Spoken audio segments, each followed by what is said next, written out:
ओम साईं राम।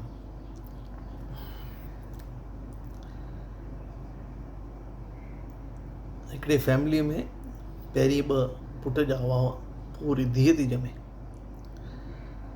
त उनजे बर्थडे ते उनजो जेको पीउ आहे उहो जाम ख़र्च थो करे।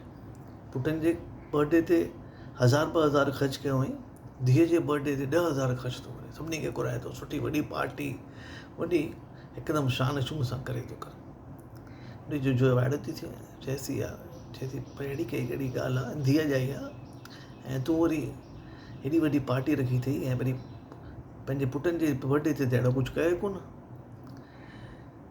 चई ॾिस, यादि अथई जॾहिं असांजी शादी थी हुई, शादी खां ॿिए ॾींहुं असां होटल में वञी रहिया हुआसीं ऐं असां एॾो थकिजी पिया हुआसीं कि असां सोचियोसीं कि असां 24 कलाक ताईं कंहिंखे बि दरवाज़ो न खोलींदासीं, छाकाणि सभिनी जूं ॻाल्हियूं ॿुधी बि थकिजी पिया हुआसीं। हाणे 24 कलाक आराम कयूं त पोइ ॾिसूं था